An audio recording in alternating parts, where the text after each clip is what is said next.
د انسان له بیولوژیک او انسان پوهنې له تعریفونو چې راتیر شو نو څه مې چې د ژوند له معلمه زده کړي دي انسانان دوه ډوله دي. یو هغه انسانان دي چې فکر یې وینا یې او چلند یې یو مخ د شهرت او د قدرت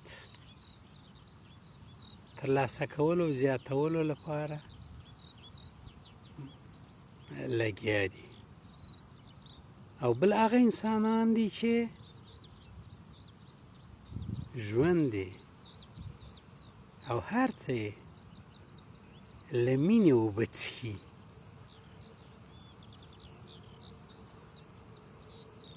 له هغې شېبې چې انسان د ونو له شاخونو راکوز شوی او د ځمکې پر مخ یې ځان ته کوډلې او نن ورځ لوی لوی بنګلې جوړې کړي دي، انسان په یوه ورځ پوره زیاتېدونکي غم اخته دی. ناامني، خطر، او د ده خطر سرچینه هم بل انسان ده. دا ولې دغه اشرف المخلوقات ولې په دا ډول خطر اوښتی ده؟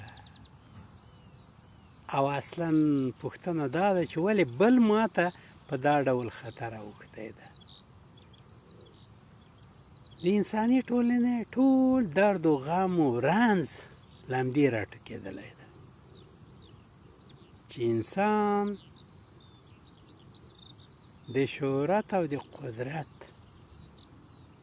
د لوبې عسکر ګرځېدلی او په دې لوبه کې بیا رتبې اخلي، افسر شي، جنرال سي، مارشال سي، پسې عالم سي او بالاخره ارباب شي او مختلف القاب ځان ته ګټي.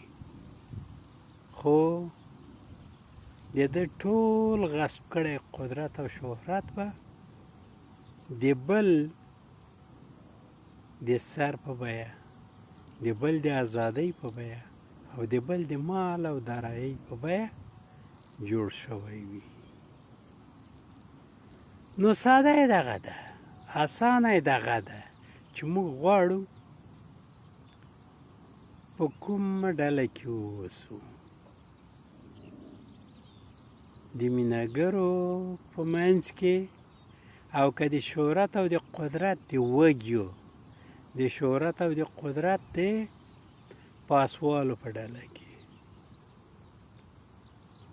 دغسې مو چې ځان ته ژوند خوښ ده، ځان ته مو ازادي خوښه ده او ځان ته مو د مال او شتو خوندیتوب خوښ دي، دغسې باید بل ته هم خوښ کړو.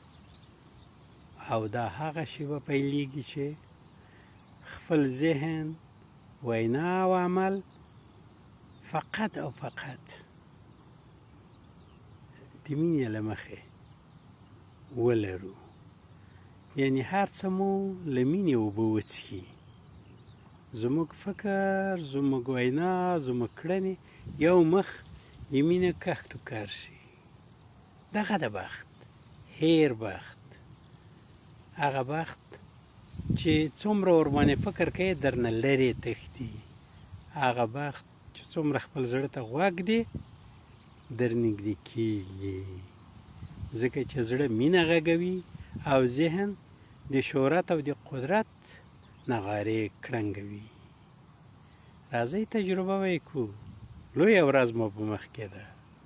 شیبه شیبه به ځان ته څار وسو چې فکر مو، وینا مو او کړنې مو د مینې له مخې، لورینې له مخې دي او که د شهرت او قدرت له مخې.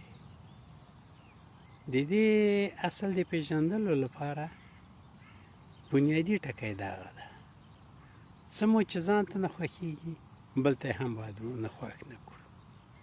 تاسو د یو مخ سراسر مینه او د مینې باغستانونه شئ.